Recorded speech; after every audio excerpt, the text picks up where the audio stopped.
It may not always be so.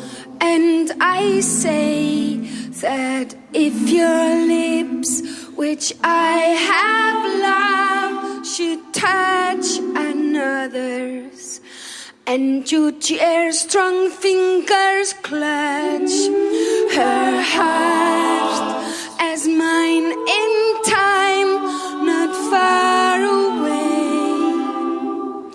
If on another's face your sweet hair lay, in such a silence as I know are such great rising words as uttering of the match stand helplessly before the spirit at bay. If this should be, I say, if this should be you of my heart, send me a little word that I may go unto her and take her hands, saying, accept all happiness from me. Then I shall turn my face and hear one bird sing terribly afar in the lost lands.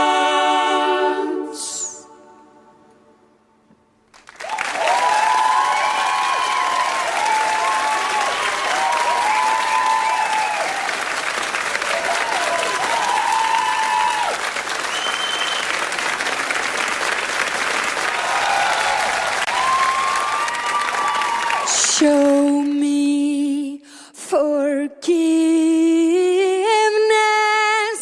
for having lost faith in myself and my own interior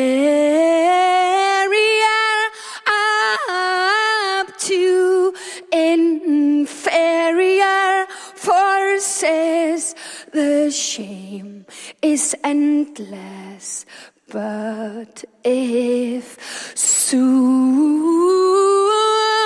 start forgiveness, the girl might live alternate.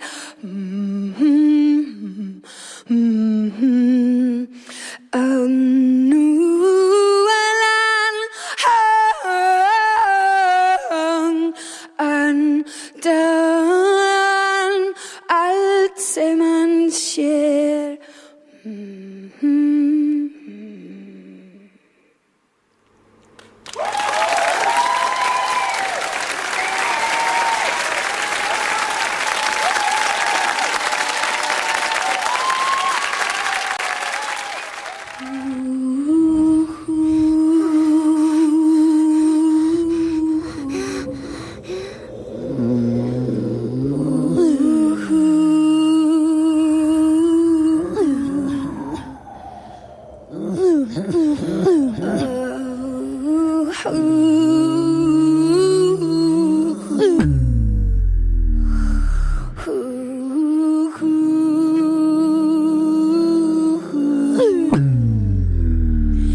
The pleasure is all mine to get to be the generous one is the strongest stance.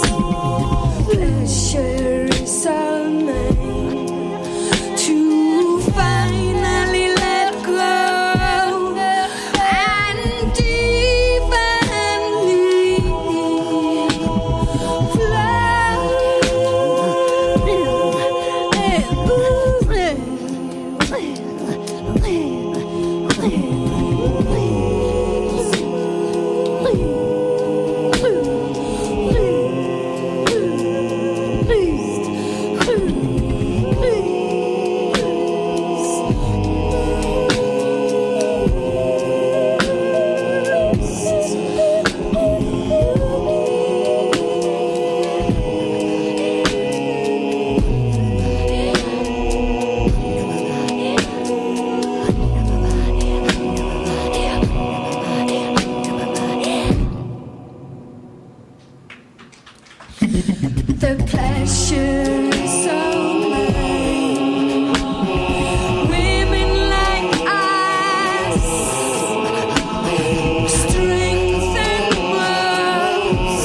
asking how am I going to make this right?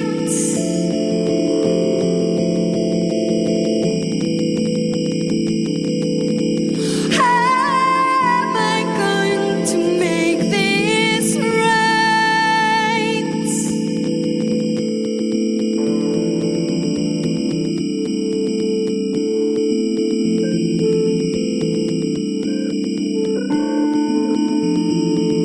With a palm full of stars,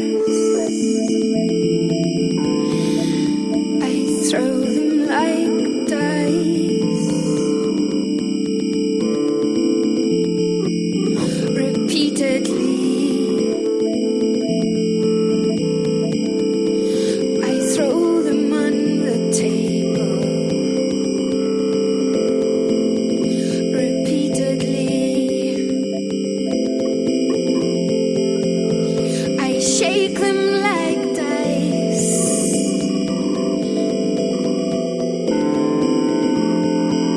and throw them on the table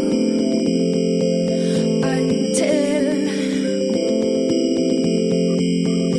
the desired constellation appears. How am I going to make this right? How am I going to make this right? How am I going to make this right? And I say, how am I going to make this right? And I say, how am I going to make this right?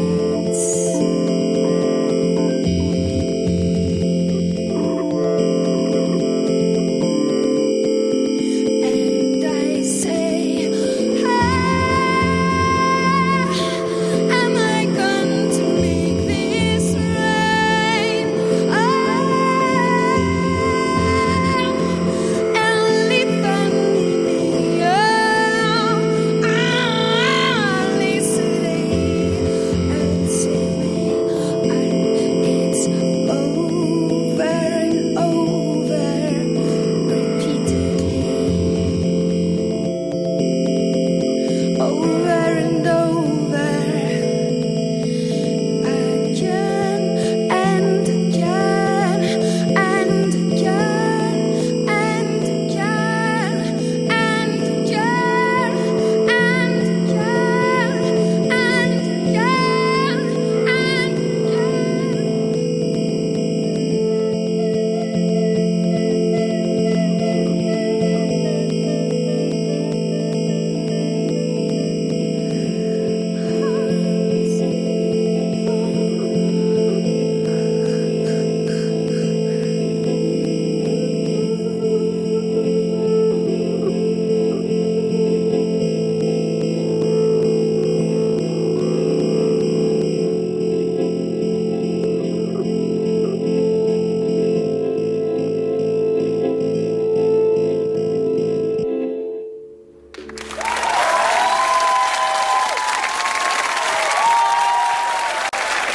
This embrace, a fortress, it fuels me and places a skeleton of trust right beneath me, stone by stone, bone by bone. If you ask yourself carefully and truthfully, who is it? Who is it? Who was it that never let you down? Who was it that gave you back your crown? And the ornaments are, they're going around. Now they're handing it over, handing it over, handing it over. Who was it that never let you down? Who was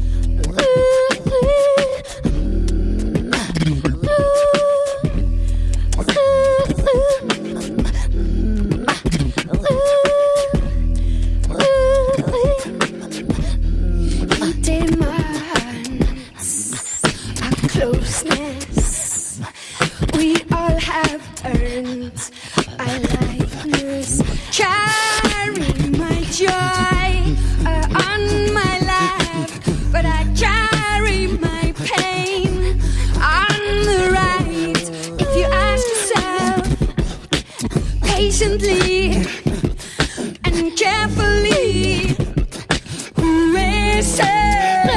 Who was it that never let you down? Who was it that gave you back your crown? And the ornaments are, they're going around. No, they're handing it over, handing it over, handing it over. Who was it that never let you down? Who was it that gave you back your crown? And the ornaments are, they're going around. Now they're handing it over, handing it over, handing it over.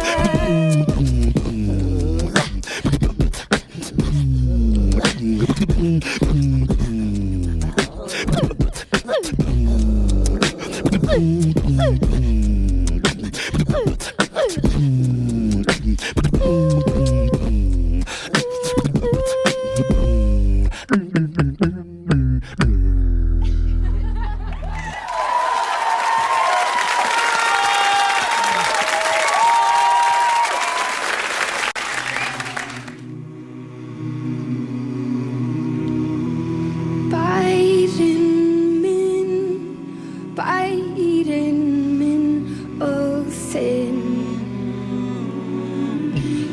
vökuró í kyrrð. Fellur mjöll hljótt í húma og jörð. Grasið mitt og þitt geymir mold til vors.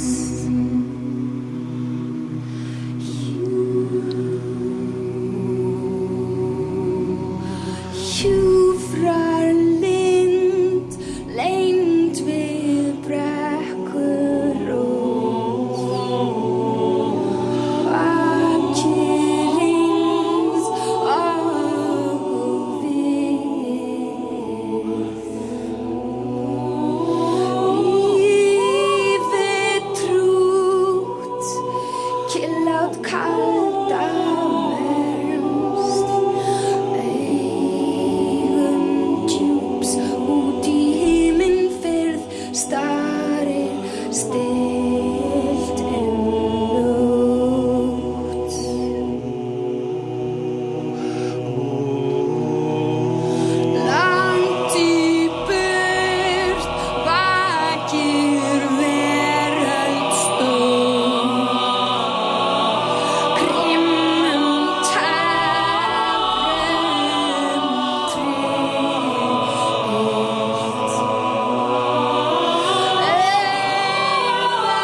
Björk, plus votre carrière avance, plus vous vous mettez à nu. Vous sentez-vous plus sûr de vous? I guess I'm lucky in the sense that, well, it takes a long time to be mature enough, you know. I mean, I could never do medúlla 15 years ago or 10 years ago. I didn't have the maturity, both professionally, like in a studio as a producer or an arranger, and also just emotionally. I don't, and also how to deal with other people. I think for every person, it takes a long time to fully become what you are. I mean, I think a lot of people, for example, authors that write books, they write their best books when they're like 70 years old or something. They have to write for 50, 60 years before everything is mature enough and balanced and all the different side in you know. And so I think I'm lucky. Obviously, it's also just hard work from my behalf, not to stop, you know, to keep going. But also, I'm lucky to be still in a position where both that people are still interested in what I'm doing, and also interested in working with me. And yeah, it's a long. Yeah, I guess so. Björk, un quart des titres de votre album sont des questions. Pourquoi? Funny you say that, because I didn't notice it until I wrote the list of the songs on the album cover, and I thought it was very peculiar. I'm not sure. I mean, I should not be the one who kind of, what do you say, analyzes myself, but just a wild guess. I think as you get older, you develop a conscience, and it's a bit like Pinocchio and, you know, the Jeremy Cricket on the shoulder, and he say, you should do this, and you should be good, and you should go to bed early, and you should not eat too much sugar, and blah blah blah, you should be kind to everyone, and all these kind of be good. And then yourself, you're more the human, where you do all the mistakes. And so I think a lot of the time now when I write songs, I will live my life and do my things and make my mistakes and whatever. And then the moment I write a song, it's when the human in me is asking the little cricket, what's going on? I'm confused and I need your advice. You know, how am I going to get this right? Who is it? You know, and it's a conversation between the Jeremy Cricket, and I don't know what you call him in French, and Pinocchio. Tous les invités sur votre album viennent d'horizons très variés. Le cosmopolitisme, c'est important pour vous? I guess it's like with so many other things. I like the extremes, you know. I don't like the middle stuff. I come from an island that's very proud to be quite isolated and separated from the rest of the world. When I grew up a little bit, I just thought it was silly and was actually isolating us unnecessarily. That you can, if you have a strong sense of identity, you are much more capable to communicate without losing any of your identity. So I think I like the two extremes. I think you can be very, very much from where you are and communicate with someone from outer space and still be okay, you know. And I think also, I mean, then again, I could tell this story in totally other way. Because so many people always say, oh, she's Icelandic, she's an elfin, she's so weird, blah, blah, blah. Which is not true, you know, it's like, I'm not like I am because I am Icelandic. I think that's a bit lazy. All the singers and all the people on this album, I did not want to take them as a cliche from where they are, like chinoiserie, you know, like exotic people like Tanya or like Roselle. I didn't want Roselle just to do some hip-hop stuff and Tanya to do some Eskimo stuff, you know. I think that's a bit shallow. So I really went out of my way to actually erase the nationalities and just to be global and to be more, it's about music. Björk, avez-vous peur du vide artistique? I think I am more scared of not having enough time. I think that's a weakness. I think I'm more the rabbit in Alice in Wonderland, running around like, you know, now I maybe have 40 years left if I'm lucky, and I have a lot of stuff I want to do. So it's more the other problem. I have not enough time. Allez-vous partir en tournée? I think the way to do this, if I do another project now, and then I do tour afterwards, where I tour both albums. I think it's a better way to do it, because it was great fun today, but I think we need a lot more rehearsal time. It's also, this is the second time we were in the same room. I mean, I think something great will happen when we all learn about each other, and I think it takes some time to brew. And there's a lot of songs we had to skip because I just know they would take so much time to rehearse, like Where's the Line, which I'm quite excited about doing. But I think you need to spend at least a month together singing every day, just get to know each other, become more like a band, you know. And yeah, so maybe we do this, I don't know, in a year or two, I'll see.